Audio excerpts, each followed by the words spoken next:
merci, ce n'est jamais assez de lui dire merci. Merci d'être là ce soir, Jésus. Merci pour ce moment où tu nous donnes sous le parapluie Jérubal. Ça fait partie, Seigneur Papa, de la mission. Ça fait partie du mandat. Seigneur, je sais que tu m'appelles à te servir spécifiquement dans un angle. Seigneur, tu es un Dieu de spécificité. Et tu me veux te servir dans un angle donné, Seigneur. Me voici ici pour apprendre. Me voici, Seigneur, pour comprendre. Me voici, Seigneur, Papa, pour faire, après t'avoir écouté, ce pourquoi tu me maintiens en vie sur terre. Je prie que Satan se taise. Au nom de Jésus, Amen. Amen. Acclame encore Jésus.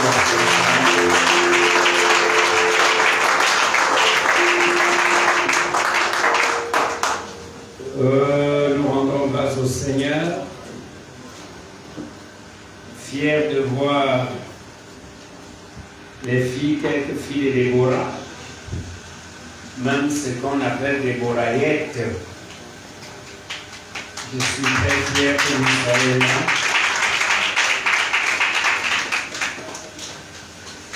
C'est un bon signe. Maman Thérèse est là, c'est un très bon signe.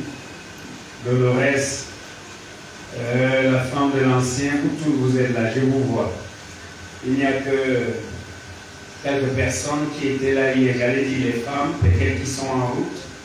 Ouvrons rapidement ce soir le même livre de Juges, chapitre 6. Cette fois-ci, nous ne lisons pas à partir du début du texte ou du chapitre. Nous allons lire à partir du verset 27. Je me ferai le plaisir de lire pour nous Juges 6. Je vous en prie, par les distractions. Est-ce que nous pouvons encore nous mettre debout?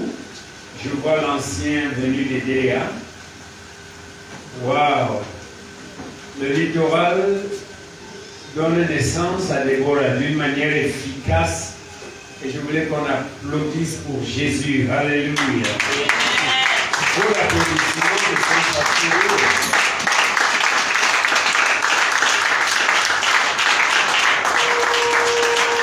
Verset 26, non 27.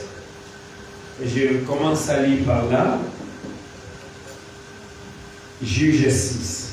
Gédéon prit 10 hommes parmi ses serviteurs et fit ce que l'Éternel avait dit. Mais comme il craignait la maison de son père et les gens de la ville, il l'exécuta de nuit et non de jour. Lorsque les gens de la ville se furent levés de bon matin, voici l'autel de Baal était renversé. Le pieu sacré placé dessus était abattu et le second taureau était offert en holocauste sur l'autel qui était bâti. Les gens de la ville se dirent l'un l'autre, qui a fait cela? Et ils s'informaient et firent des recherches. On leur dit, c'est Gédéon, fils de Joas, qui a fait cela. Alors les gens de la ville dirent à Joas, père de Gédéon, fais sortir ton fils et qu'il meure, car il a renversé l'autel de Baal et abattu le pieu sacré qui était dessus. Le père de Gédéon répondit à tous ceux qui se présentèrent à lui. Est-ce à vous de prendre parti pour Baal? Est-ce à vous de venir à son secours? Quiconque quiconque prendra parti pour Baal mourra avant que le matin vienne. Si Baal est un dieu,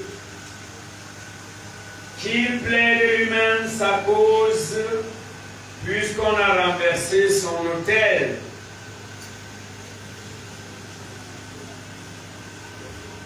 Verset 32. Et en ce jour, l'on donna à Gédéon le nom de Jérubal, en disant que Baal plaide contre lui, puisqu'il a renversé son autel. Amen. Amen. Asseyons-nous.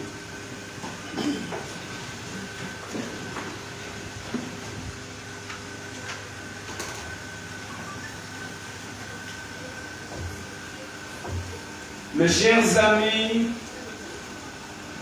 nous sommes ici, je peux dire, à la toute première conférence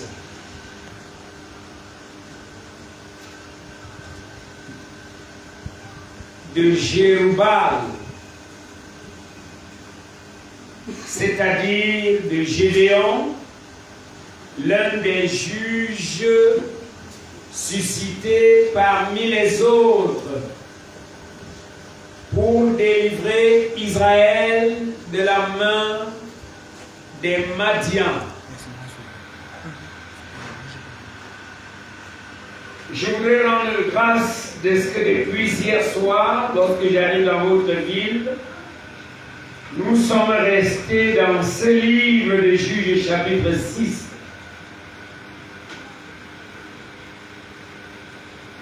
Et ce n'est pas sans la direction ou bien l'orientation du Saint-Esprit que je l'ai fait. Cette conférence initiale, cette conférence première, Dieu veut, alors que je suis encore vivant, moi, son serviteur, le pionnier de Jérubal, vous expliquer comme il me l'avait expliqué l'année où il m'a dit de mettre sur pied ce groupe d'hommes qui, je le crois et je suis très convaincu, ira au-delà des nations, tout comme Déborah aujourd'hui. Amen. Croyez-moi. Et je serai avec vous. Amen. Nous serons ensemble. Amen. Et je prie au nom de celui qui est Dieu, que ton esprit soit réglé à la hauteur de la révélation et de la mission. Amen. Parce qu'au-delà de Gédéon devenu Jérubal autant pour moi, se cache derrière ce que nous sommes en train de faire depuis quelques années et surtout hier et aujourd'hui, un mandat, une mission. Je dis bien un mandat, une mission. Alors, permettez. La parole nous dit au verset 27, puisque nous continuons, n'est-ce pas, que Gédéon, après que Dieu se soit révélé à lui, prit 10 hommes parmi ses serviteurs. Où étaient ces personnes quand le Seigneur s'est révélé à Gédéon sous le térébinthe dans les champs de son père? La Bible est silencieuse et ne nous présente que Gédéon seul. À l'heure où l'ange de l'Éternel lui confiait la mission, il était seul. Le Seigneur ne se révélera pas à plus d'une personne à la fois lorsqu'il est question d'un mandat. Dieu se révèle toujours. Depuis que je le connais, que je lis sa parole à un homme. Et lorsque Dieu se révèle à un homme, par la suite, la grâce qui accompagne la révélation, qui accompagne la mission, donne à celui-ci, à cet homme, de convaincre ceux dont le cœur a été d'avance préparé par Dieu. Vous voyez ici qu'il a pris 10 ans. Est-ce qu'il y avait autour de lui dans cette ville que 10 personnes? Non. Mais ici, ce sont les 10 personnes qui étaient prédestinées par le Seigneur, tout comme les 12 apôtres de Jésus, pour porter cette mission avec lui.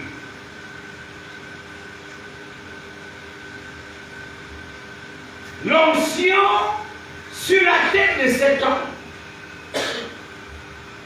lui donne la direction, l'ouvre les yeux et l'oriente vers des personnes adéquates, des personnes préparées d'avance.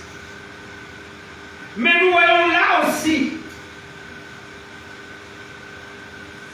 que toute personne appelée par Dieu à conduire ou construire une chose qui n'existait pas avant, reçoit de Dieu la grâce de convaincre sans vaincre, ou bien de vaincre des personnes et de les attirer, de les amener à adhérer à la vision. Nous ne voyons pas ici que Gédéon a flatté. Nous ne voyons ici pas que Gédéon a séduit. Contrairement à beaucoup de leaders aujourd'hui, surtout dans les mouvements pentecôtistes, qui séduisent, qui manipulent les personnes et les engagent à leur solde. Là, ce n'est pas Dieu. Lorsque le Seigneur envoie une personne, il lui donne la capacité de convaincre et non de séduire. Amen. Amen. Gédéon convainc 10 personnes. Il devient l'animateur. Il comprend la nécessité de la verticalité, c'est-à-dire du leadership. Il comprend la nécessité du travail en équipe.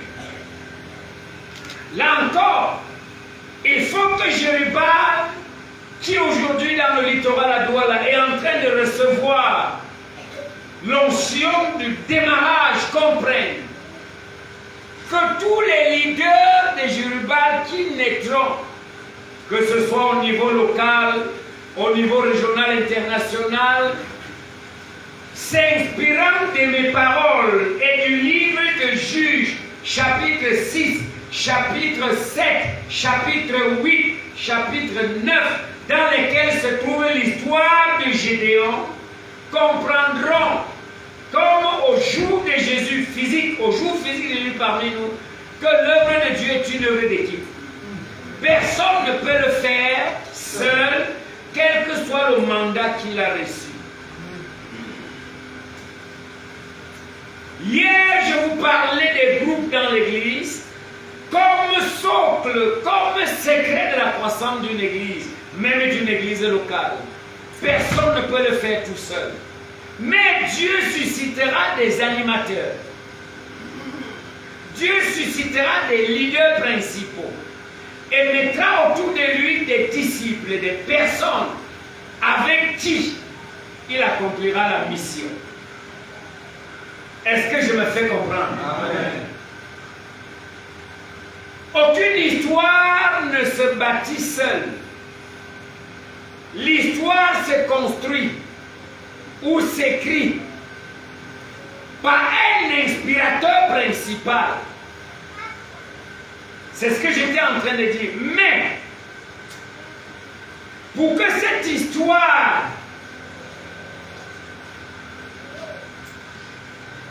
convainc et soit solide, le leader, l'inspirateur principal drainera avec lui des personnes préparées par le Saint-Esprit pour l'accompagner dans cette tâche. Et vous êtes sans ignorer que pour qu'une histoire soit construite, soit écrite, soit bâtie, il faut les hommes de front. Il faut des personnes courageuses.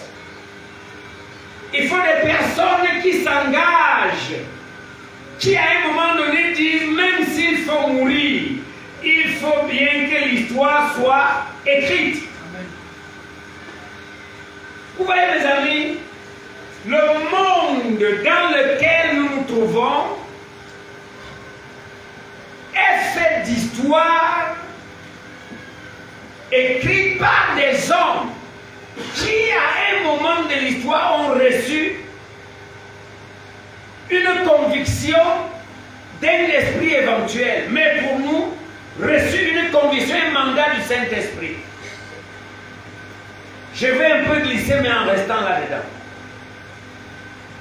Et la vie, j'ai glissé, ne reconnaît que ceux qui l'ont imparti, ne reconnaît que ceux qui ont écrit l'histoire, à quelque petit niveau que ce soit. Si tu n'as pas marqué ta génération, même au niveau familial, je suis tenté de croire que tu as vécu pour rien. Il faut poser un acte ou des actions de ton vivant qui parlent après toi. Ceci veut dire qu'il faut écrire une histoire selon les capacités et la grâce que Dieu t'a donnée qui défendent ton existence après toi.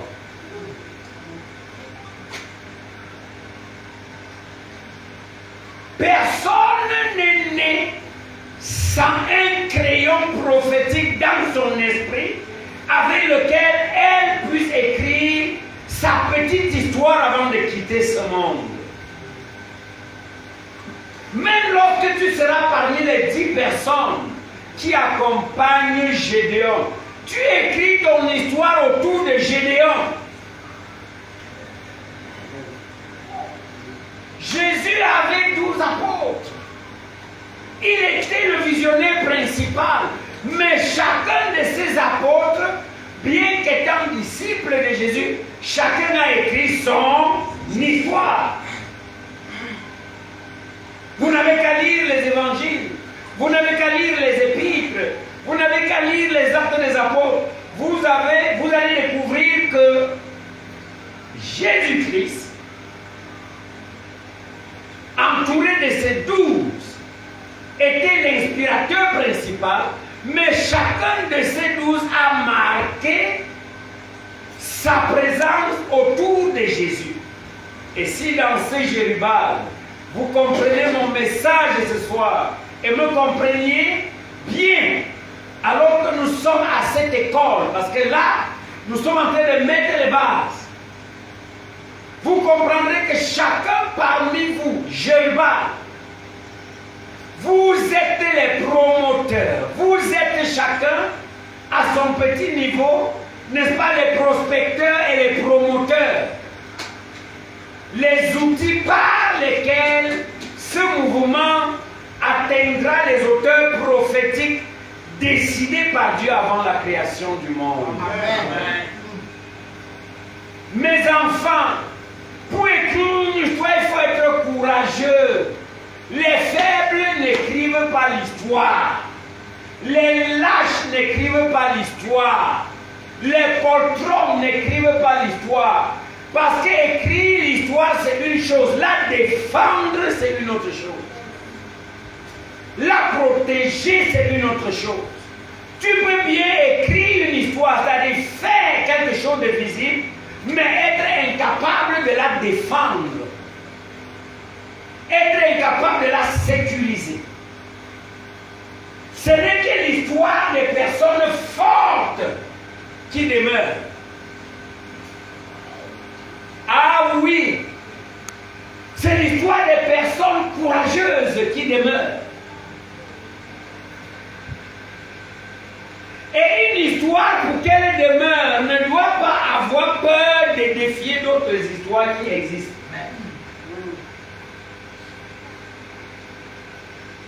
Vous n'êtes pas le seul mouvement des hommes dans des églises. N'ayez pas peur du défi. N'ayez même pas peur de copier ce qui est bien ailleurs. Ceci dit, lancez un coup d'œil à l'église presbytérienne, lancez un coup d'œil à l'église catholique version romaine, lancez un coup d'œil à l'église protestante, à l'église évangélique. Voyez comment le mouvement des hommes se fait là-bas et prenez ce qui peut être bien pour vous. Aucune histoire ne s'écrit sans s'inspirer de l'histoire qui existe déjà.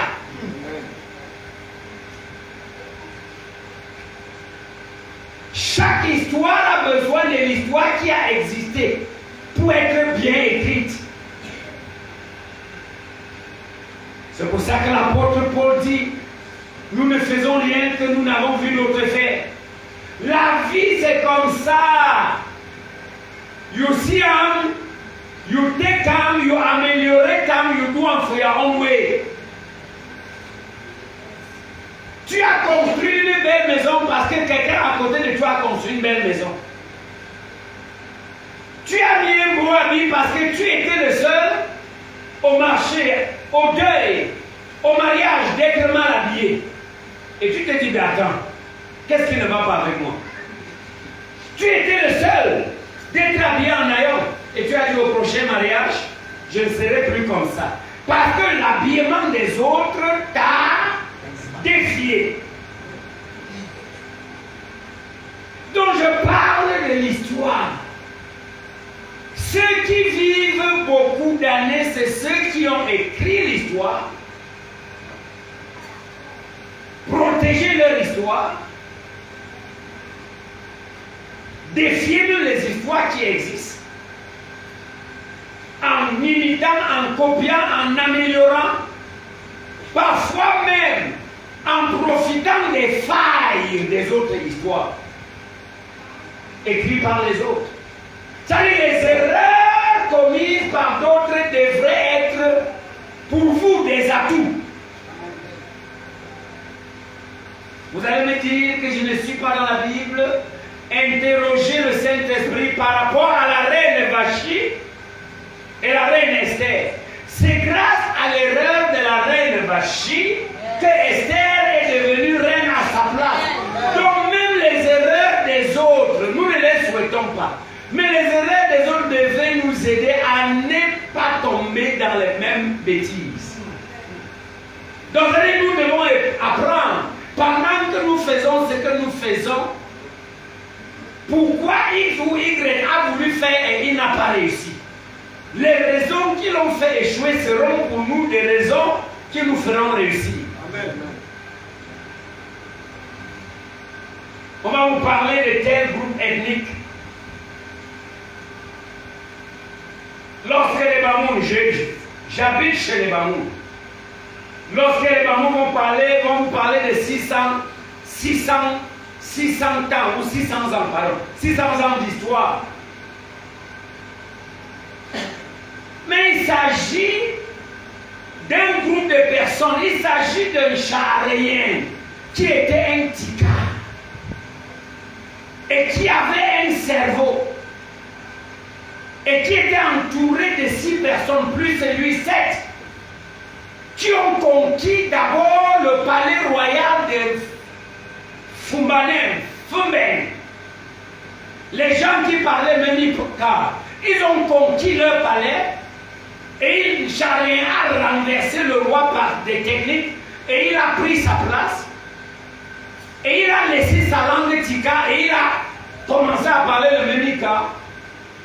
Et à partir de là, une histoire s'est construite. Et on ne peut pas bâtir une histoire sans détruire l'autre. Je parle ici dans le cas des païens. Et il a réussi à effacer l'histoire des Bamous. De manière qu'on va vous dire dans le monde que tous les Bamous sont descendants des Chariens. Mensonge. Le Charien est venu de son Tika natal seul, avec 6 personnes, plus de lui 7. Il a eu la population où? Il n'est pas venu avec femme, il est venu seul. Et comment les Bamous peuvent devenir les enfants des Chariens? C'est faux. Ça veut dire que, je vais juste vous faire comprendre quelque chose. Ça veut dire que ce sont les forts qui écrivent une histoire qui dure. Les faibles ne peuvent pas écrire l'histoire. Ça ne durera pas. Il faut être fort pour que ton histoire résiste au test du temps. Il faut être fort.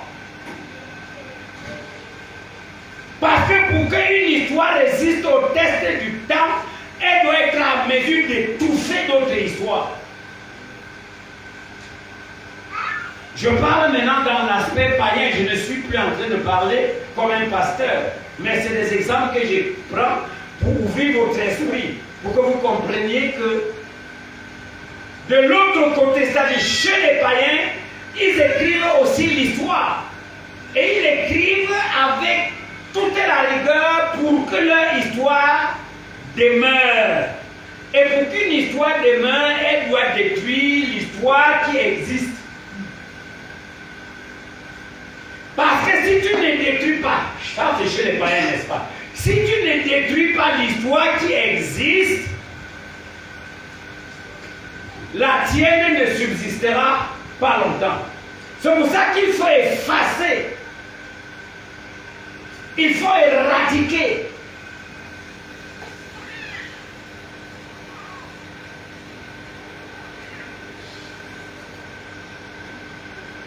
Il y a un roi païen dans la Bible qui avait réussi à conquérir, je ne sais pas, Jérusalem. Vous allez chercher ça, ma tête est un peu fatiguée là-dessus.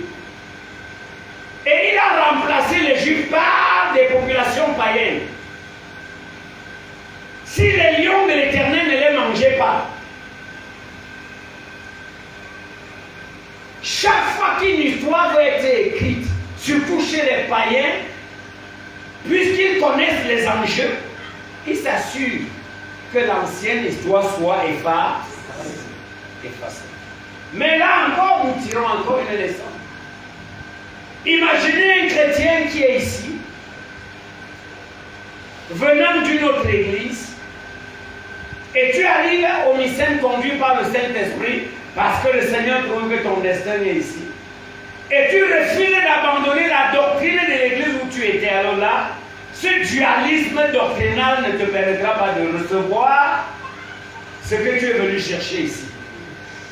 Est-ce que je me fais comprendre? Amen. Parce que tu dois oublier la première histoire si tu veux écrire la tienne. Si tu veux écrire une nouvelle histoire, tu dois écrire l'histoire dans les lignes d'une autre histoire. Personne ne pourra la lire. Il faut d'abord effacer le tableau. Quelqu'un dit quoi? Il faut effacer le tableau. Là, ton écriture sera bien lue. Si tu écris sur ce qui est écrit, on ne pourra pas lire. Amen. Et ceux qui ont des oreilles me comprennent. Amen. Mes amis, mes chers amis, c'est ça.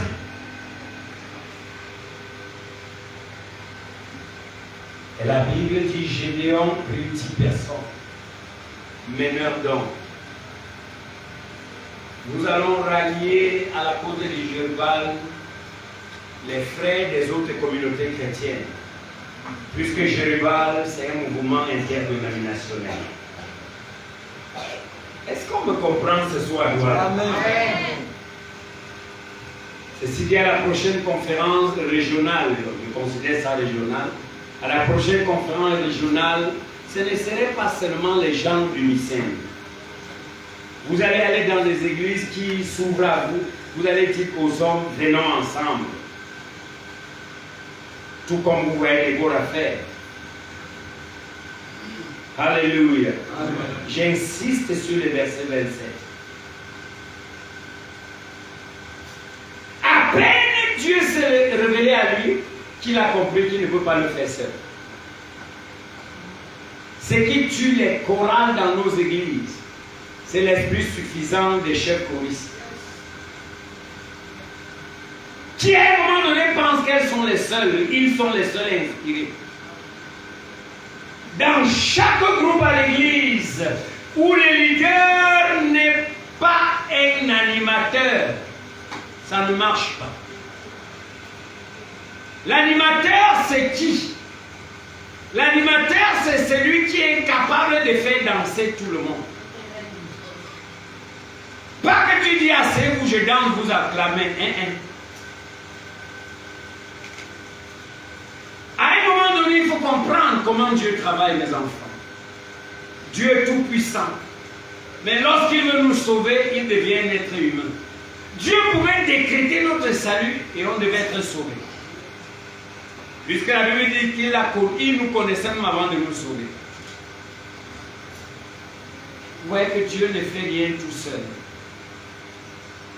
Gédéon a vite compris qu'il ne peut pas faire ça. Il ne peut pas accomplir cela seul. Quand Dieu lui parlait au champ, il était seul. Mais vous voyez que les 10 personnes qui se tiennent aux côtés de Gédéon l'écoutent, suivent ses instructions. Mais alors, quand Gédéon doit détruire le pieu, la grosse structure, l'idole de Baal et tout ce qui avait été construit physiquement, il ne le fait pas seul. Il est l'inspirateur et ceux qui sont autour de lui sont des exécutants.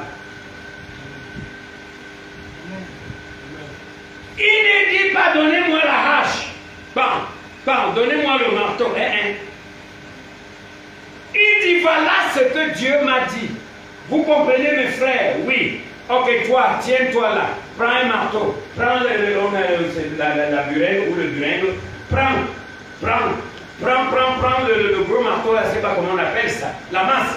Tiens-toi, le massette, tiens-toi ici. Allons-y. Allons-y. Bam. Et ça c'est tout. Voilà le leader. Voilà Jérubal. Jérubal organise. Jérubal inspire.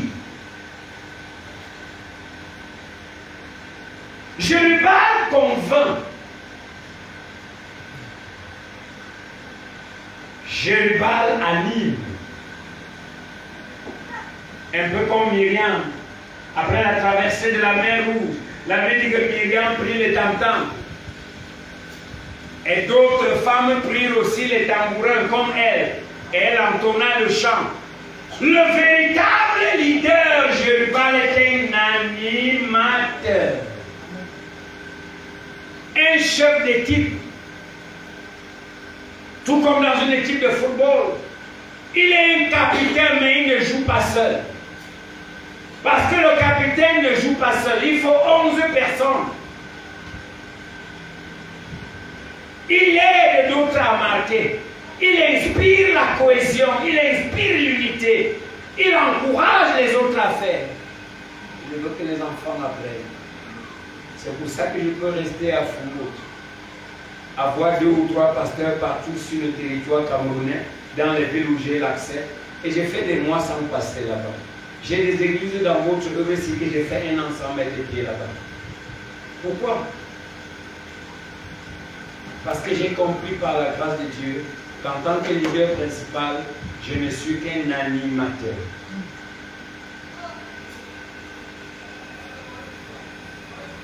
Jérubal alors, c'est ce destructeur de Baal qui ira d'église en église, au sein du Mycème et hors du Mycème, pour dire aux hommes, venons ensemble, bâtissons un mouvement de prière, un mouvement d'hommes fort pour détruire les œuvres du diable dans le corps de Christ.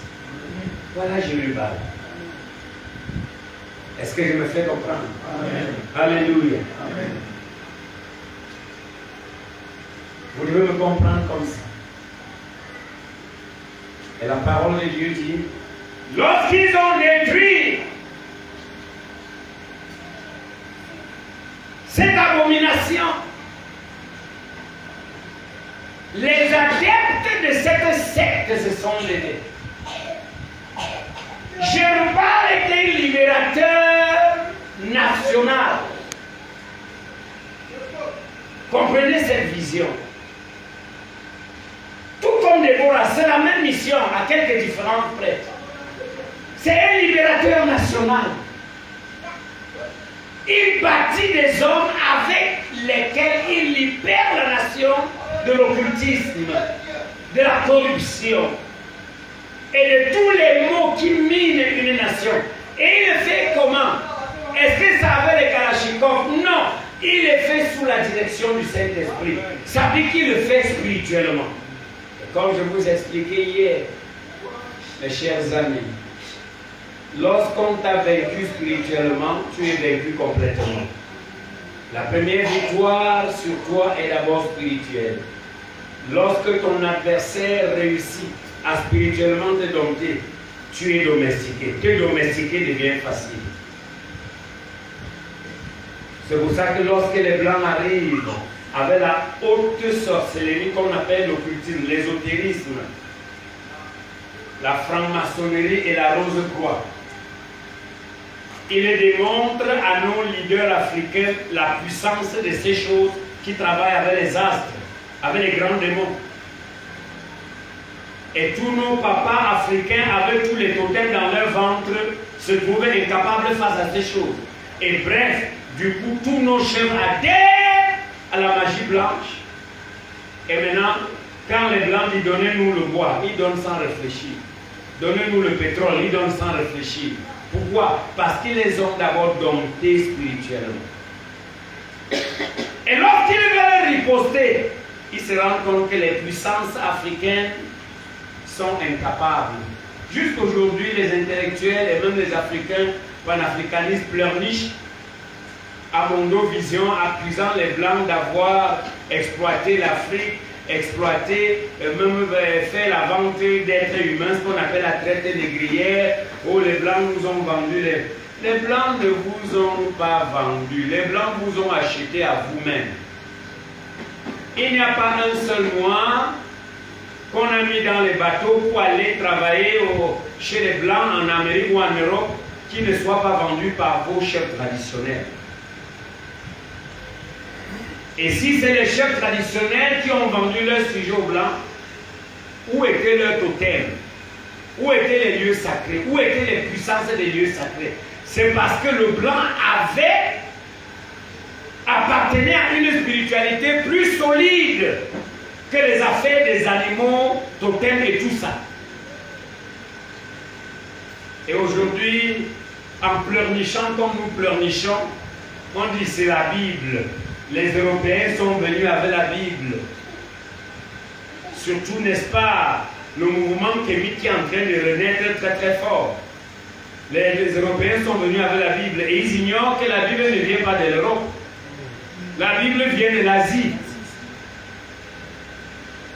Les Européens ne sont pas venus avec la Bible. Les Européens sont venus avec les sciences ésotériques. À l'exemple de francs-maçons et rose-croix. C'est avec ça que les Blancs ont conquis l'Afrique. Ce n'est pas avec l'évangile.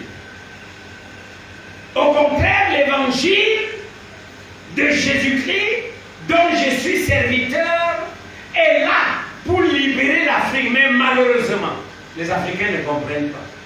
Ils associent la Bible à tout. Et tous les jours, tu les vois en Mondovision, tu n'as qu'à regarder certains programmes, tu vas te rendre compte que quelque chose ne va pas. Nous avons pleurniché depuis 60 ans, depuis 80 ans que nous avons eu les soi-disant indépendances. Au lieu de nous regarder en face et de dire, mais qu'est-ce qui ne va pas? Au lieu de nous tourner vers le Dieu créateur et de dire, Seigneur, libère-nous. Nous passons tout le temps à dire le blanc. Le blanc n'a rien fait. La seule chose que je m'en vais dire à tout le monde, c'est que spirituellement, le blanc est plus fort que nous. C'est pour ça que vous allez voir tous nos directeurs, beaucoup de nos professeurs d'université, même des enseignants des écoles primaires et tout ça, même les commerçants appartiennent à la franc-maçonnerie ou à la Rose-Croix. Ils ont compris qu'aller au village avaler les souris, avaler les cancrelats pour être fort, ça ne sert à rien. Un rosicrucien te regarde avec tes souris que tu as dans le ventre et toutes les choses. Tu étais au village verser l'huile sur les pieds des arbres. Tu viens, c'est quoi ça? Et tu vas venir effrayer un blanc avec ça. Ils appartiennent à la haute puissance, la puissance des astres. Pendant que ton papa se contente d'avoir le tigre dans son ventre, le blanc lui fait une projection à la lune. Tu penses que qui va battre qui en cas de confrontation? Il fait la projection astrale à la lune, il va à la lune, il va dans les astres, il trouve des grands démons là-bas. Pendant que ton père, ton oncle est en train de se transformer en rat pour aller voler les arachides, le blanc est en train d'aller là-bas dans les astres, après certains rituels dans son sanctuaire, il va à la planète Mars, il va à la planète Saturne, il fait tout le tour. Ton oncle au village est en train d'entrer dans le ventre de son chien, de se transformer en chien ou en hibou. Et après tu vas dire que le blanc a fait quoi? Le blanc est tout simplement spirituellement trop fort. Et quand ils arrivent en Afrique, ils vous introduisent dans leur cercle là. Et on va vous dire, certains de nos chefs d'État, même de l'Afrique centrale, sont les grands maîtres dans la franc-maçonnerie. Et vous pensez que le blanc peut lui donner toute la puissance pour être grand maître? Non. Il est grand maître. Trompe-le, oui, il est au 10e degré, au 100e degré. Mais il ne peut pas être plus fort que le blanc qu'il a initié dans cette loge. Parce que même la Rose-Croix franc-maçonnerie, c'est en fraction, c'est en loge, en petit groupe qu'on appelle loge. Donc vous devez comprendre ça. Et il n'y a que l'Église. Parce que la puissance infiniment variée de Dieu n'est accordée qu'à l'Église. Mais quelle Église? L'Église est bien outillée. L'Église est bien informée. L'Église est bien enseignée. Parce qu'en face, il n'y a rien qui puisse ébranler l'Église. Mais si l'Église continue d'être bébé, si l'Église continue d'être faible, les petits démons incubes et les petits démons de nuit, les maris de nuit, les succubes, ils vont continuer de vous déranger. Et un chrétien va dire, j'ai rêvé, un homme m'a couché, une femme est couchée avec moi. Tu es encore à ce niveau-là. On va appeler Papa Victor, ça ne va pas. Après 5 ans de foi. Tu es capable de regarder le Baal qui contrôle ta communauté, dit que je libère ma communauté, je détruis cette force. Tu es encore au niveau où prier pour moi, j'ai eu un soleil la nuit dans lequel j'ai mangé. Voilà mon véritable problème. Voilà mon véritable problème. Nous avons un grand retard. L'Église est une Église conquérante. Qu'est-ce que j'ai dit tout à l'heure? Selon la pensée de son fondateur, son pionnier, Jésus-Christ, l'Église est une Église conquérante. Et je m'explique. C'est pour ça que Jésus dit, vous serez mes témoins à Jérusalem. C'est une grande ville. C'est une cité religieuse. C'est une cité pleine d'histoire. Et vous serez mes témoins là-bas. Et il dit aussi en Samarie. Ce sont les grandes villes. Galilée et jusqu'aux extrémités. Jésus va de grandes métropoles à grandes métropoles. S'il n'a rien mis en nous, comment peux-tu nous envoyer de grandes villes en grandes villes? Conquérir. Et c'est ça le côté de l'évangile qui nous échappe. Et nous sommes venus à l'église pour être guéris des maux de tête. Nous n'avons rien compris du message de Jésus. Si Jésus est le sauveur, il ne te sauve pas seulement des péchés, Jérubal. Jésus te sauve de la main du diable, raison pour laquelle la Bible dit le Fils de l'homme est apparu pour détruire les œuvres du diable. À un moment donné, tu dois comprendre que Jésus est l'absolu. Mais il est hors de question que les enfants de ce Dieu qui est absolu sont effrayés tous les jours, comme les Juifs étaient effrayés par Goliath, jusqu'à ce qu'un certain David, qui avait été formé dans les profondeurs des montagnes, se lève pour délivrer Israël. Jérubal, il monte sur scène quand Israël est sous le joug des Madians pendant 7 ans. Un homme. Parce que la Bible dit, quand Israël crie à l'Éternel, Dieu envoie un prophète, Dieu envoie un homme. Il faut un homme pour ouvrir les yeux des autres. Il faut un homme pour défier les hommes. Et il arrive que ces hommes-là, à un moment donné, si Chine en fait partie, se disent, Seigneur, j'ai trop parlé, et ils comprennent lentement. Et vous comprenez, Jésus, au début de son ministère, dit, jusqu'à quand vous supporterai-je? Lorsqu'il se rend compte qu'il n'est pas bien compris, il dit, jusqu'à quand vous supporterai-je? Déjà dans l'Ancien Testament, il dit, un battra 1000 et 2 battront 10 000. Ce n'est pas question de parler en langue. Le parler en langue est une preuve que l'esprit pour vaincre la haine en toi. Ça veut dire que même dans ton commerce, tu dois réussir by thunder, by fire. Parce que l'esprit qui est en toi, Daniel, déjà, l'avait eu en son temps, s'appelle par les païens l'esprit supérieur. Et nous avons réduit cet esprit supérieur qui nous habite en un esprit de mendicité. Tu ne pourras comprendre la mission de Jérubal que si tu reviens sur l'essentiel des choses que j'ai dites hier. Parce que lorsque l'ange apparaît à Jérubal dans le champ de son papa, il lui donne d'abord la révélation sur son identité prophétique réelle, en l'appelant vaillant héros. Il dit au ciel, tous les anges s'accordent. Et vous connaissez l'affaire de nom. Le nom d'une personne, lorsqu'il est bien compris, incarne une énergie à nul autre pareil. Est-ce que tu as déjà réfléchi pourquoi le premier don que les parents donnent à un bébé, c'est le nom? Le premier patrimoine d'un être humain qui sort du ventre, c'est le nom. Et quand tu auras vécu accoucher les enfants, construire des immeubles, faire tout ce que tu vas faire, tous ces immeubles seront utilisés par les autres. Et ton nom restera avec toi-même 5000 ans après que tu sois mort. Le nom est le seul héritage qui reste avec nous pendant longtemps. C'est pour ça qu'avoir un nom est indispensable. Oh, tu as payé ça. Qui comprend ce que je dis? Amen. Et cela nous fait descendre au verset 32 déjà, parce que je m'en vais sortir par là.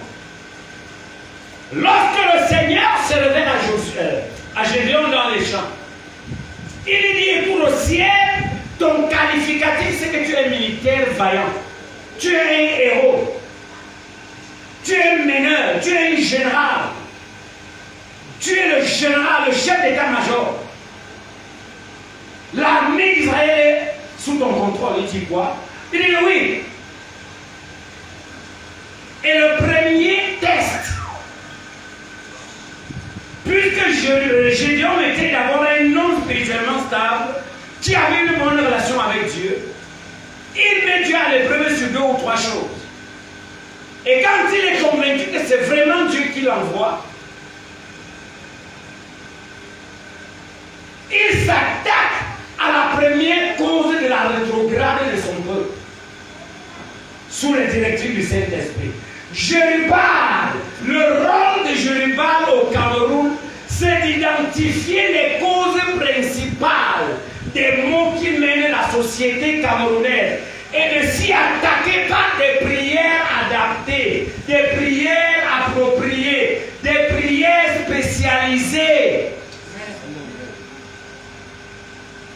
Mais si nous avons toujours cette mentalité enfantine, il arrivera un jour que vous ne voyez plus Chine.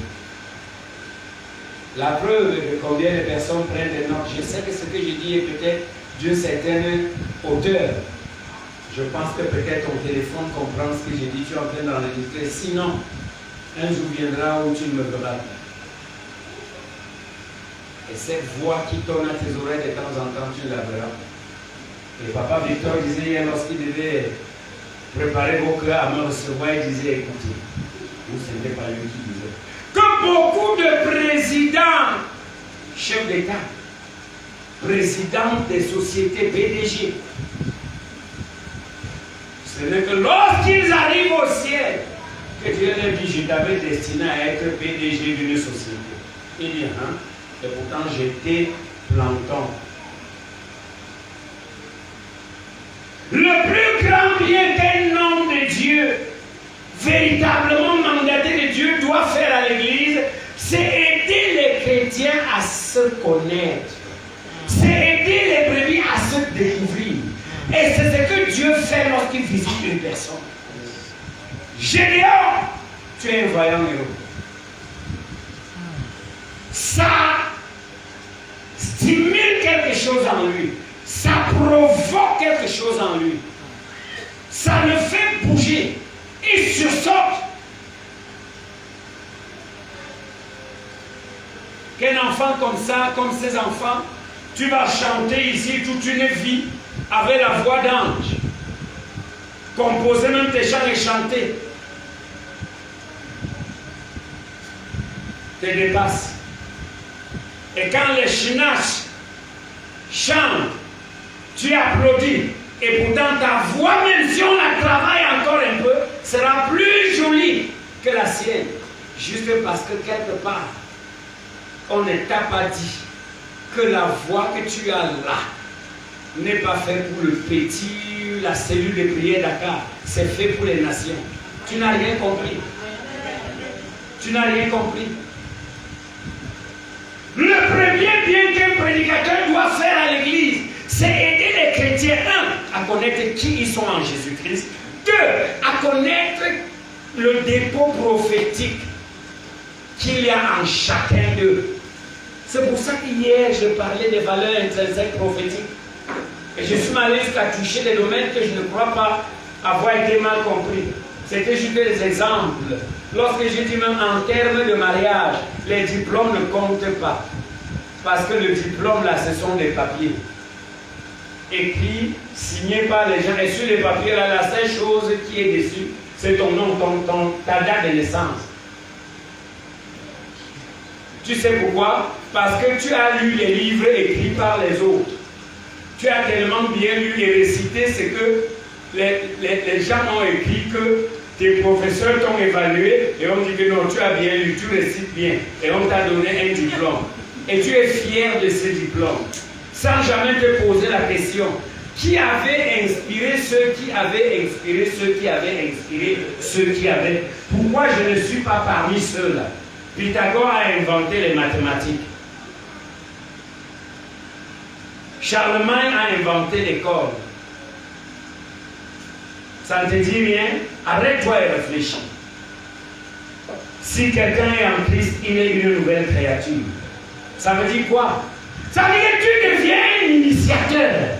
Regardez Gédéon, du simple garçon qui dort encore dans la maison de son père.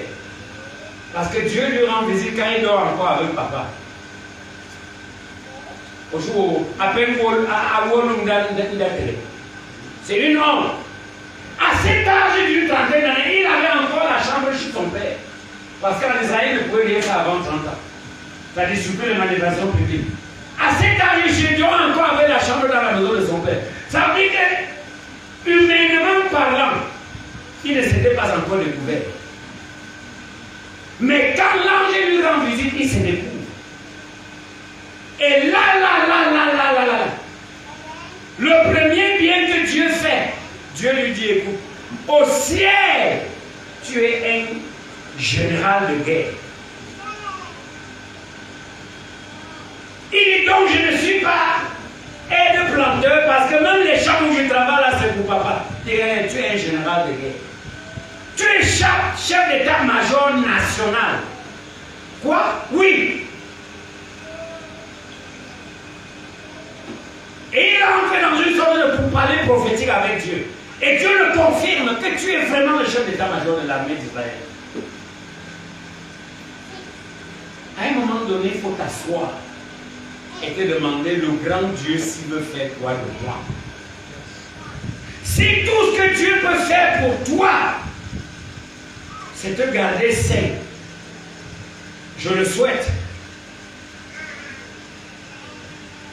Même la sainteté qui te fait stigmatiser les autres là, c'est te garder sain, parler en langue. Vraiment, ceux qui n'ont pas ce Dieu-là seraient mieux que nous.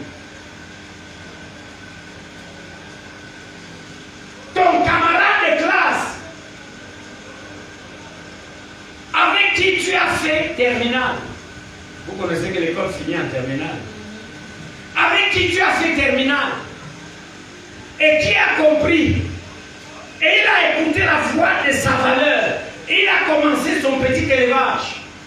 Aujourd'hui là, il a les provendéries partout, il a au moins 100 000 têtes de poulet, de pondeuses, tout ça.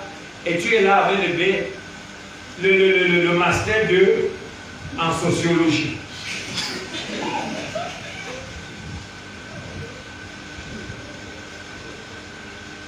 Tu as le master 2 en philosophie.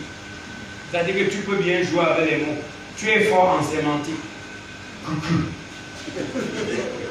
Tu es fort en sémantique. Tu connais bien jouer avec les mots.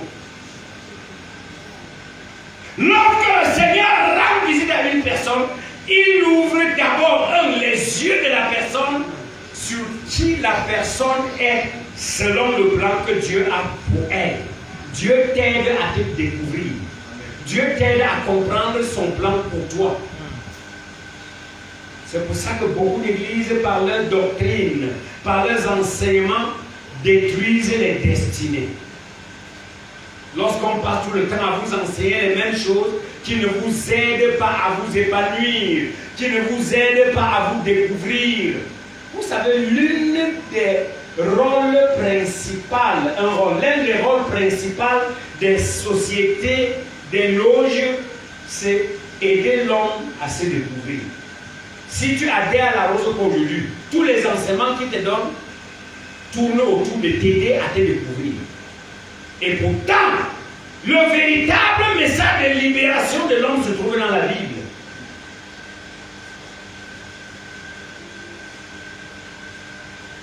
Mes chers amis, je parlais du nom, puisque c'est par là que je vais sortir. Il y a cette femme qui a le bébé là, je ne sais pas ce qu'elle fait. Je parlais du nom. Et lorsque Gédéon et son équipe détruisent le malheur principal de la nation juive, maintenant, un nouveau nom lui est donné à partir de l'exploit qu'il a posé, de l'exploit qu'il a eu. L'exploit, n'est-ce pas? L'ange lui a dit, tu es un vaillant héros. Ce n'est pas un nom, c'est son identité prophétique. Mais maintenant, son nom, Jérubal, qui est resté avec lui jusqu'à sa mort, est venu de la victoire qu'il a eue dans son appel. La renommée vient des succès que tu réalises.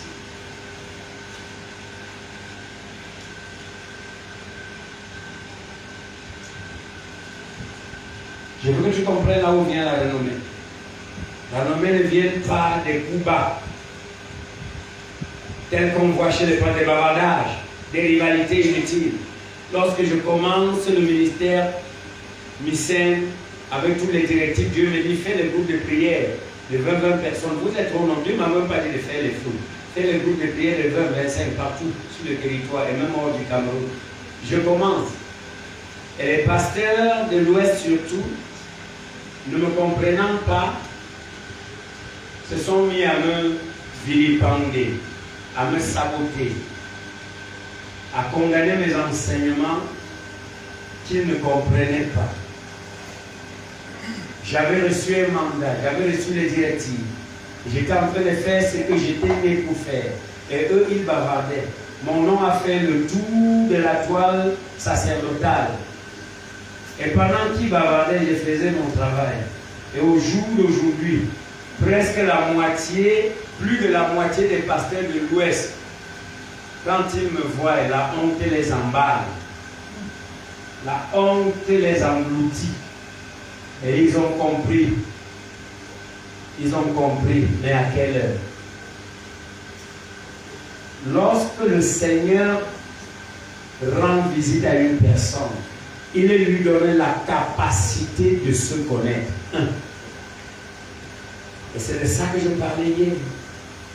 Lorsque je suis allé jusqu'à toucher l'union maritale. Il y a tel homme ou telle femme que X ou Y va épouser et voir sa destinée noyée.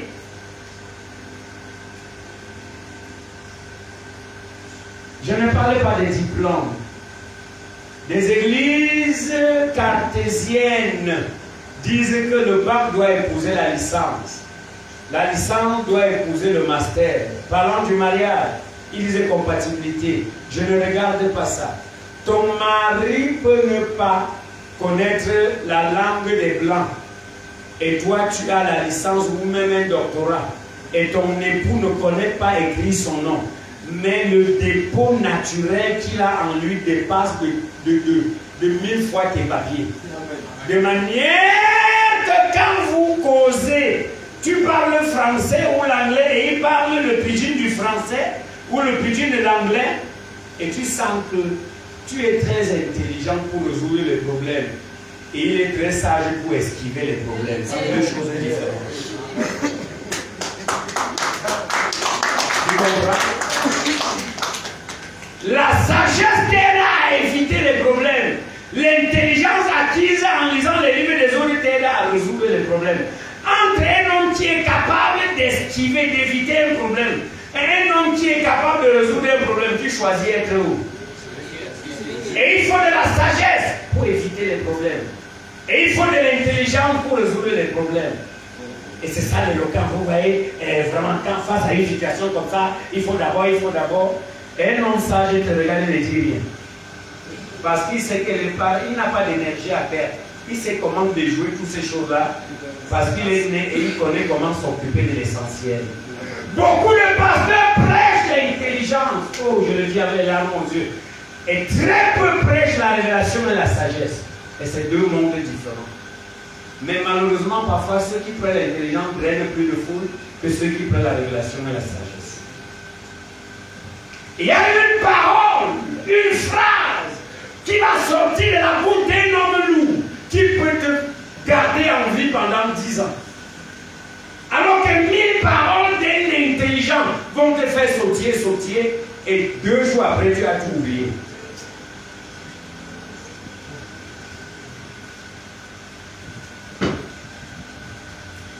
Mes chers amis, lorsque nous regardons Samson, devenu Jérubal, l'acte qu'il pose, dirigé par le Saint-Esprit, en détruisant l'autel de Baal, lui garantit les victoires futures. Donc c'est un avant-gardiste, comme on dit dans le monde, un futuriste, n'est-ce pas? C'est ça le leader. Même pour qu'un ancien réussisse à l'église locale, il doit voir loin.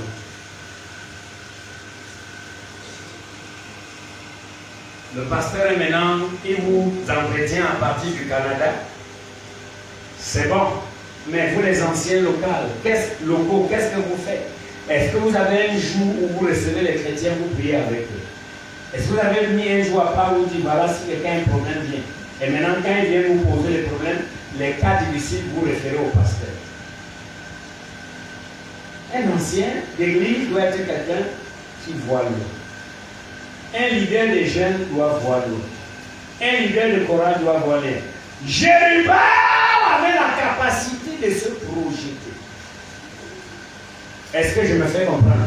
C'est vrai que je suis un homme paradoxal souvent dans mes paroles, mais mes enfants me comprennent. Un bon leader est un avant-gardiste. Si tu es un leader qui ne te projette pas dans le futur, c'est vrai que je vais vous trouver en disant, et vous savez le futur, le bon futur, c'est maintenant. C'est là où je suis souvent un homme de confusion. Le véritable futur, c'est quand? C'est aujourd'hui. Le futur dont on dit là, Nana, il n'y a pas un autre futur que celui-ci. Elle dit, ma fille, Dolores, oh mon futur, vraiment mon futur, je me soucie de ton futur fou. Si ton futur te dérange, sache que tu n'as rien compris. Si tu comprends l'importance du présent et fais bon usage du présent, tu ne t'inquiéteras pas du futur. Parce que le futur l'amène. C'est quoi? Si le futur c'est demain dimanche et tu sais que demain tu seras vivant.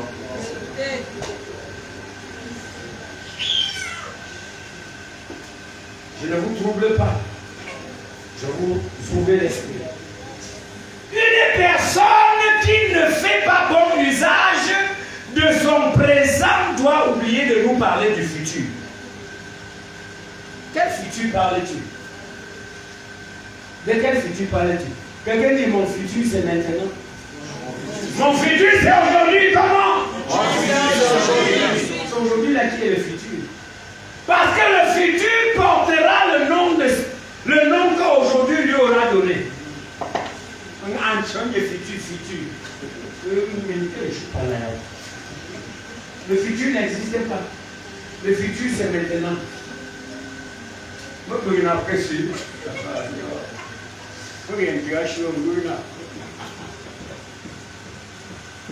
Alléluia. Mes chers amis,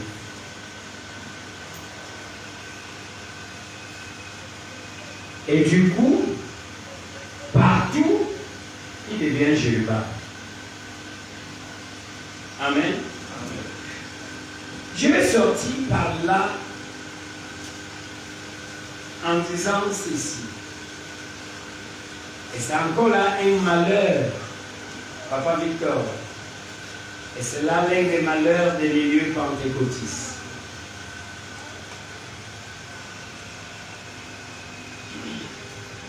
Dieu te donne le nom qu'il te donne à partir. Dieu te révèle ton identité, ça c'est un. Il te dit tu es un grand commerçant. Tu dis waouh, et tu sens ça fort en toi. Il te dit je t'ai créé pour. Tu sens ça fort en toi. Mais il commence par te donner un emploi où tu gagnes 50 000. C'est pour que tous les mois tu apprends à économiser 15 000, 20 000. Et quand tu économises pendant 1-2 ans, tu avoisines le million et dis ok maintenant, va à l'étape suivante.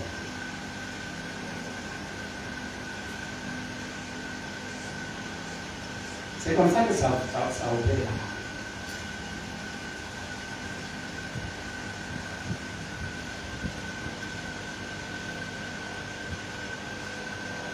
Puisque la croissance commence en bas, elle ne commence pas en haut.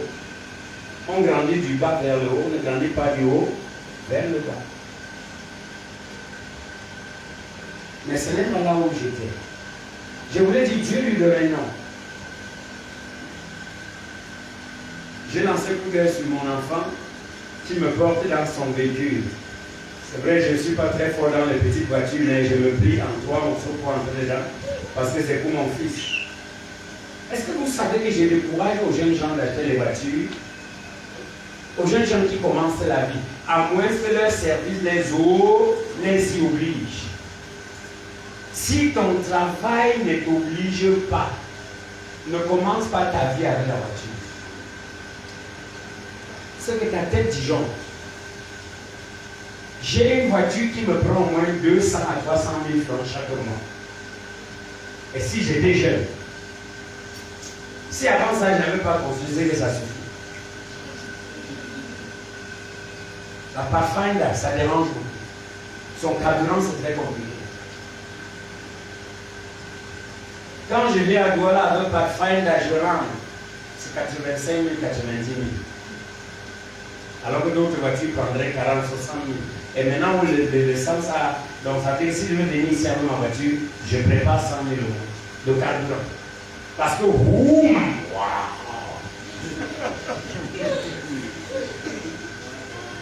On ne commence pas sa vie en achetant une voiture. On commence sa vie en achetant une moto. On commence sa vie en créant une piscine portable là. La piscine où on achète les bacs, les gens là viennent faire ça chez toi. Tu nourris tes cellules dedans. On commence une vie avec son vélo. À pédale. On ne commence même pas une vie en construisant la maison. C'est fou. À moins que tu ne vois pas clair devant. Si tu ne vois pas clair, construis ta maison. Mais si tu vois clair, laisse d'abord la maison. Parce que la maison, c'est stocker l'argent. Ça veut dire que tu as pris comme ça 10 millions, tu as construit et tu es assis dedans, ça te donne quoi? Tu es fou. Prends les 10 millions, investis. Si tu as bien compris la voie de ta destinée. Pendant que ton ami prend les 10 millions pour construire, tu prends ta part pour s'aimer dans un verger d'avocatier. Tu vas souffrir peut-être 2-3 ans. Et quand les 100 pieds d'avocatier commenceront à produire, ça veut dire que tu mourras laissé à tes enfants. Et au jour qu'il est, tu vas construire une petite cage dans le verger là. Tu prends un villageois, tu mets dedans, tu lui donnes 15 000. Surtout à la saison des avocats, bien sûr. Tu lui donnes 15 000, même 30 000, où est le problème? Il reste là. Même si tu lui donnes 50 000, ça ne fait rien. Parce qu'un pied d'avocatier peut te donner jusqu'à 300, 400, 500. Et le sang d'avocat, c'est combien? Ça dit par an, tu récoltes les avocats de 2-3 millions. Et ton ami qui avait pris sa part de 3-4 millions pour construire sa maison, il est là, il fait les crédits de top, les crédits de sucre dans les boutiques. Et lorsqu'il veut défendre son échec, il dit j'habite chez moi. J'habite chez moi. Moi je suis pas en location, ce n'est pas un hasard.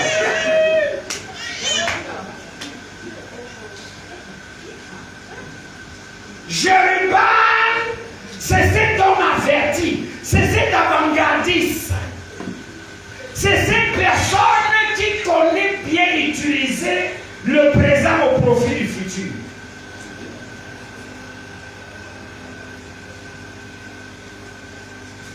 Vous comprenez?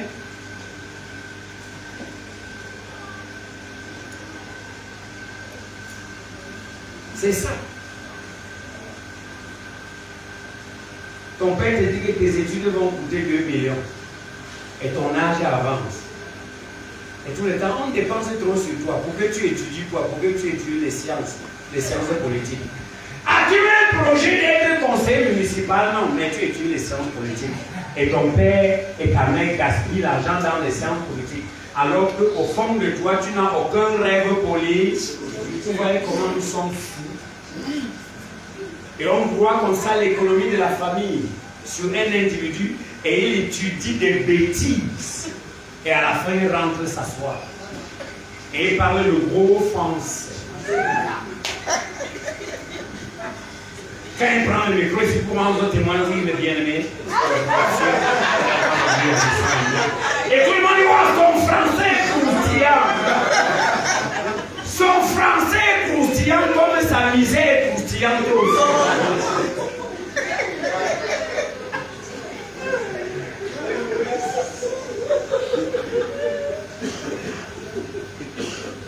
J'ai vu quoi? Et l'enfant se retrouve à 30, 32 ans. Et à 30 ans, parce qu'à 30 ans, on doit vraiment libérer papa. À 30 ans, papa et maman se débrouillent encore à te donner l'argent de la chaussure. Mais vous savez, j'étais à l'école. Si je n'ai pas eu la chance de trouver l'emploi, c'est moi qui ai fait qui t'avait dit que l'école était le plan de Dieu pour toi? Ton ami qui avait laissé l'école en 3e, après avoir eu son brevet, et qui est allé apprendre la soudure du quartier, l'autre qualité, aujourd'hui là, il a 3 terrains à Douala, il a 4 terrains à Douala. Ailleurs, on loue déjà sa maison. Et tu es revenu après 5 ans qu'il est quitté. Quand il te donne 1000 francs, tu prends et tu dis, mon frère, frère, on a fréquenté ensemble. Et ton français est de loin plus croustillant que le sien. Mais sa poche est de loin plus lourde que la tienne. Qui a gagné?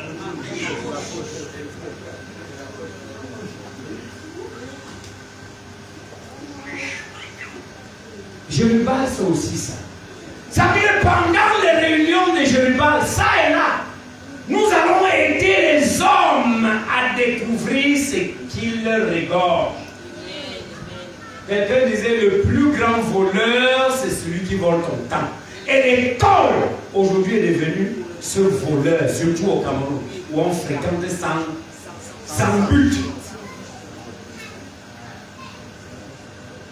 Ton ami qui avait ouvert vite son salon de coiffure, today il passe.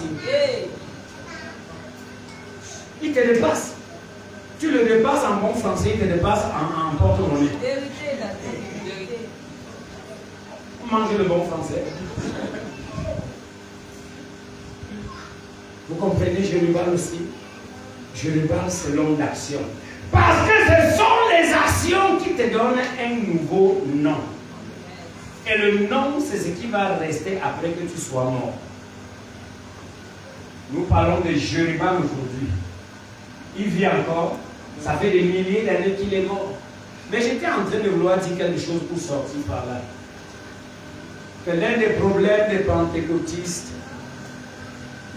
c'est qu'ils oublient que Dieu ne fait pas avec les hommes parfaits. Et je dois vous dire, mes enfants, les enseignements dans beaucoup de nos églises pentecôtistes sont tout, sauf des messages qui libèrent. Je vous dis, frère, beaucoup de messages prêchés par des pasteurs tournent autour du civisme et de la morale. C'est la morale. Frère, il faut aimer ton frère, c'est la morale. Le plus grand amour, c'est aimer les frères, c'est la morale. Il faut pardonner, c'est la morale. Vous comprenez? Ça ne veut pas être des messages qu'on prêche longtemps dans une église. C'est les messages qu'on prêche au niveau converti. Il faut éviter de coucher avec la femme du voisin ou de faire les immoralités. C'est la morale. Ces enseignements ne peuvent aider personne à accomplir sa destinée. Ça t'aide à avoir une conscience noble, mais ça ne peut pas t'aider à influencer la société. Vous comprenez? Et c'est là où le diable a confiné les enseignements des églises. On vous enseigne les mêmes choses tous les jours, qui tournent autour de la morale.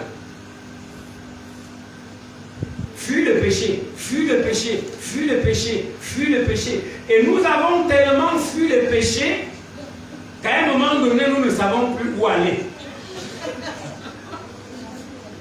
Est-ce que c'est mauvais de fuir le péché? Et d'abord, je demande à ces enseignants, qu'est-ce que le péché? Et le pentecôtiste va te donner un seul péché, le sexe. En dehors du péché sexuel, il ne désirera plus qu'il y ait un autre péché existe. Et c'est ce que nous prêchons. Si on te dit qu'un homme de Dieu comme Papa Victor est tombé, oui, parce que lorsqu'on dit que Papa Victor est tombé, une seule chose devient, c'est-à-dire qu'il a trompé Maman Marie. Amen. C'est tout ce que tu vas voir. Le pasteur Chidé est tombé. Yo! Une seule chose, il a trompé Justine.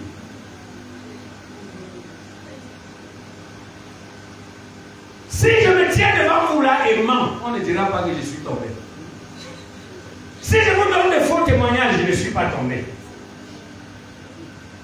Si je raconte des mensonges à cet ancien, au détriment de cette jeune fille, je ne suis pas tombé. De manière que les deux se poignardent, je ne suis pas tombé.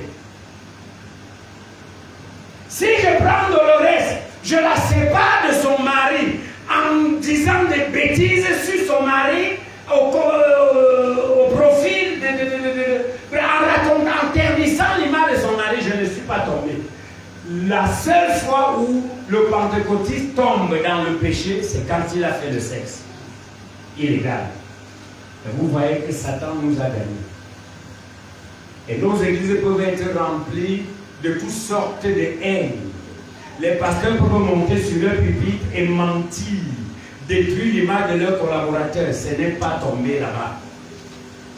Il n'est pas tombé. Les pasteurs peuvent partager les couteaux et les gens s'entretuent avec par leur langue. Ils ne sont pas tombés. La seule fois que le pasteur pentecôtiste tombe, c'est lorsqu'il fait le sexe. Et on presse à ce qu'a dit, je suis en train de sanctifier l'église. L'église doit fuir le péché. Et le péché là, c'est eux. Vous voyez là où Satan nous a déroutés. Est-ce que je vous envoie faire les immoralités? Non. Je vous dis seulement que l'église pentecôtiste a un grand retard.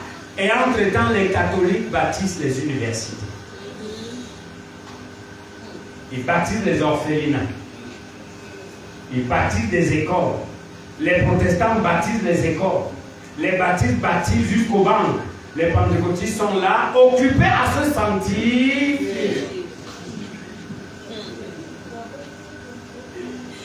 Et nos enfants, maintenant qui ont les diplômes, partent demander l'emploi aux païens.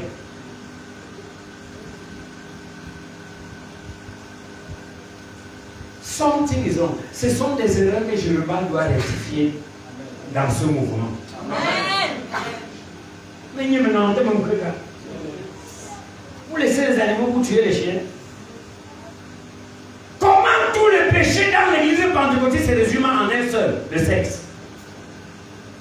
Un pasteur peut mentir sur son frère, son collègue, mentir de manière que le mensonge devienne vérité. Et on dit partout que tel pasteur a fait des choses. Et pourtant son collègue mentait sur lui.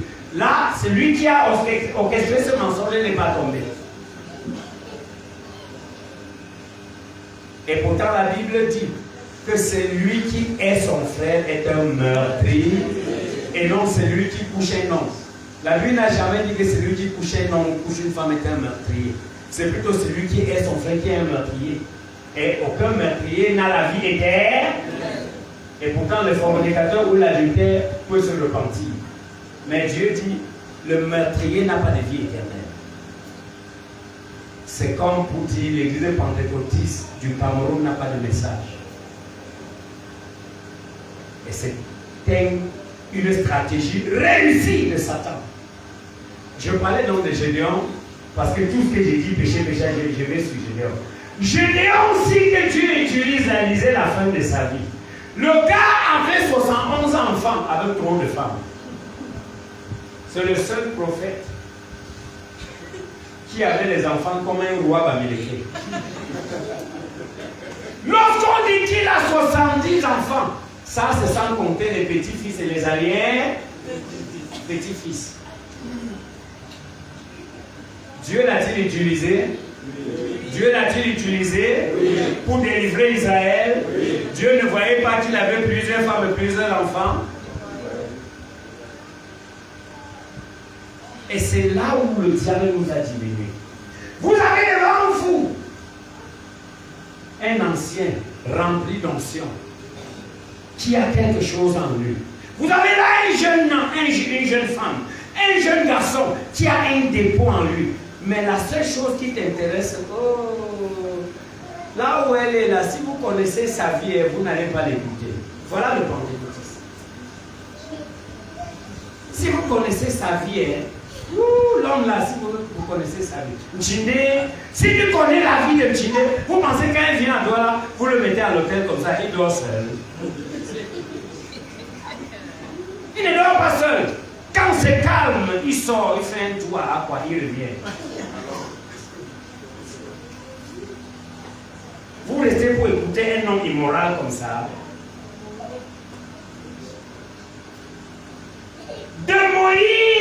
l'Église jusqu'à Jean.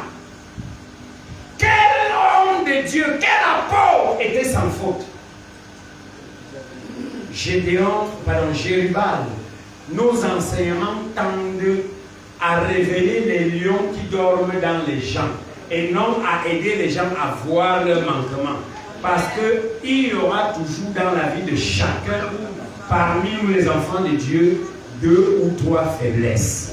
Les faiblesses ne manqueront jamais. J'ai demandé à un groupe de pasteurs avant-hier à Fumut, lors d'une réunion où j'enseignais les choses similaires, j'ai dit, qui d'entre vous a le cœur sans péché? Levez la main. Personne n'a levé la main.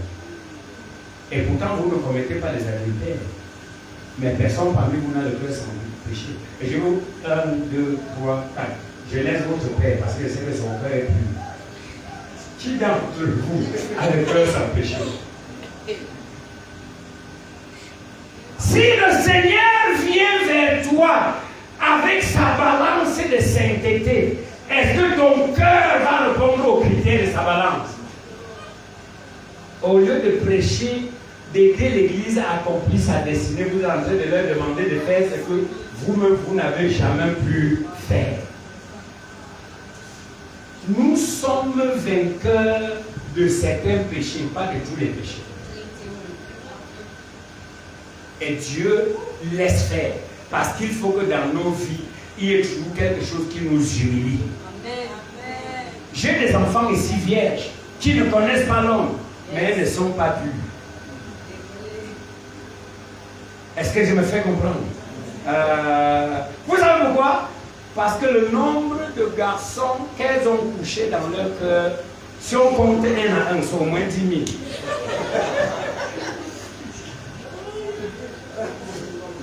Suzy, physiquement, elle ne connaît pas ce que veut dire embrasser un homme, n'est-ce pas? Pratiquement, elle n'a jamais goûté. Elle est même devenue frigide. Mais le cœur couche au moins avec 3 garçons par semaine.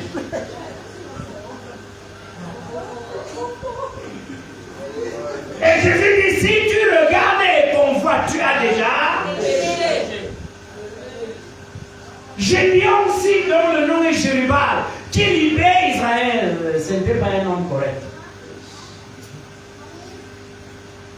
Donc le but de ce mouvement, c'est de démoraliser, c'est d'enlever, c'est de déculpabiliser, pardon, les hommes. Quand je sors de ma maison, je sais que j'ai laissé Justine à Fumut. Je n'ai jamais dormi avec une autre femme sur le lit d'un hôtel. Mais vous pouvez croire que quand je m'assois, je regarde, je dis que ouais, à la ligne faut.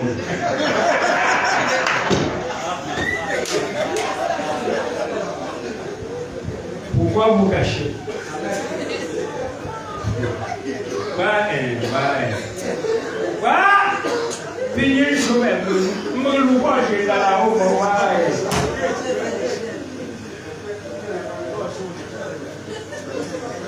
Daniel Ben Skinner, il respecte sa femme. Gloire à Dieu. Mais souvent tu dis, madame, mon, quel monde est fatigué que Dieu. Quelle arrive la destination. Là, tu n'as pas péché. Tu n'as pas péché.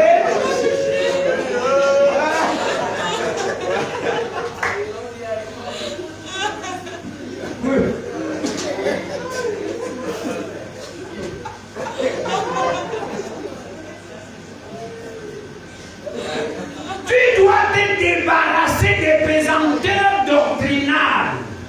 Jérubal. En sachant que c'est Jésus qui est ta force. Femme, toi qui es parmi nous ce soir, c'est Jésus qui est le vainqueur, ce n'est pas toi. C'est pour ça que la parole dit, je puis tout par Jésus qui me fortifie. Tu n'es pas pas fort, c'est Jésus qui est fort. Amen. Si tu as vaincu 2, 3, 4 péchés, ne te glorifie pas. Parce que la liste de péchés remplit le monde. Et tu n'as vaincu que 4. Tu es fidèle à la chance. Gloire à Dieu, ça suffit. Combien de femmes bassades sont dans ton cœur et que tu as déjà déshabillé? J'ai dit déshabillé dans ton chai. Manzo va lui attirer l'œil. Gaïa. Quel tenant? Alléluia. Et je vais profiter pour dire quelque chose. Peut-être c'est demain qu'il faut que je parle au culte. Mais je vais déjà vous donner, parce qu'il faut qu'on prie. J'ai touché cette histoire de sexe et ça me ramène sur certaines alliances qui tiennent beaucoup de personnes en captivité. Demain, j'y reviendrai. Et il faut que vous me rappelez. Papa Victor, il sera pas là. Rappelez-vous. Oui, il sera là, je ne sais pas. Voilà, il sera pas là. Bonamoussa, il sera ici. D'accord, je suis en train de dire, beaucoup parmi nous souffrons de certaines alliances qui nous bloquent sur plusieurs plans. Pas à cause des convoitises, non. Mais à cause des romances, changement de salive. Si tu as romancé avec une personne mauvaise, ce que tu recevais comme ça, c'était le venin. Et ça a empoisonné ton destin. Non seulement c'est un acte immoral, mais ça a empoisonné ton destin. 2. Et je le dis avec les larmes aussi. Ça c'est plus dangereux. Pour ceux d'entre vous, surtout les jeunes, ou nous les papas, parce que chacun est passé par certaines choses avant de devenir un peu stable. Les bavardages pendant les coïdes. Il n'y a pas un enfant ici. Même si je ne vous dis pas que c'est vos professeurs à l'église tiennent ce langage sanguin, ça dérange. Le pasteur aussi est un professeur, c'est un enseignant. Lorsque tu es avec même ta femme, vous êtes mariés, et que vous êtes au top niveau du plaisir conjugal, méfie-toi de ce qui sort dans ta bouche, parce que ce sont des vœux que tu fais. Ces vœux jouent contre toi.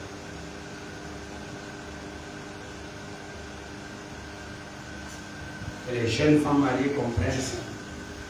Que les hommes mariés comprennent ça. J'y reviendrai demain.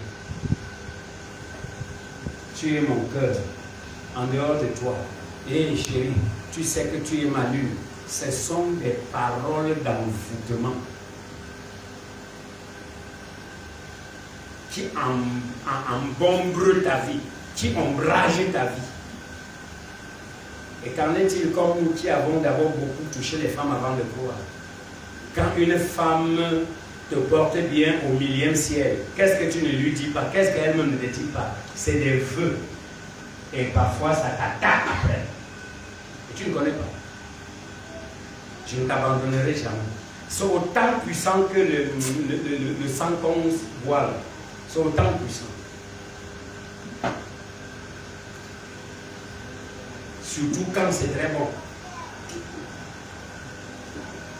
Vous savez, les rapports sexuels des mariés. Il y a des minutes où c'est trop sucré. Et on dit tout. Tout.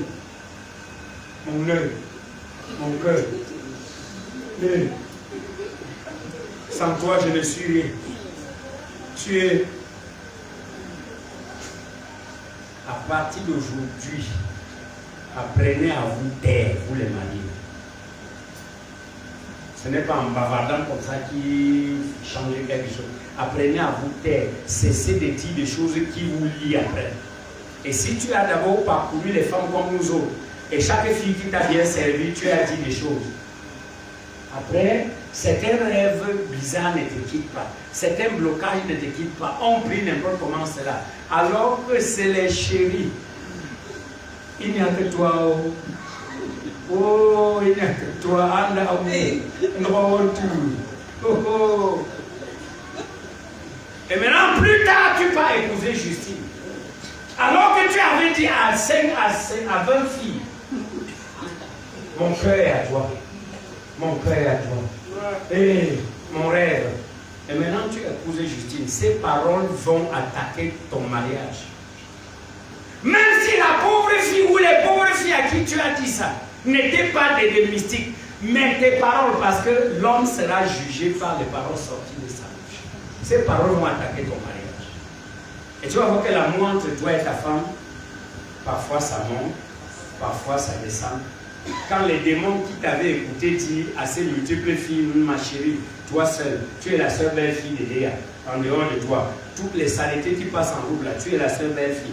Pourquoi tu ne l'as pas épousée? Maintenant tu allais épouser une autre fille, mais tu lui avais dit qu'elle est la seule belle. Ces paroles vont te suivre dans ton mariage. Mettons-nous debout, remercions Dieu pour ce soir. Chérubal, lève les mains, remercie Dieu. Remercie le Seigneur. Je ne t'entends pas remercier le Seigneur. C'est bon. Nous avons terminé. Rends juste grâce à l'Éternel. Alléluia. Glorifie Jésus. Glorifie Jésus. Bénissons-nous.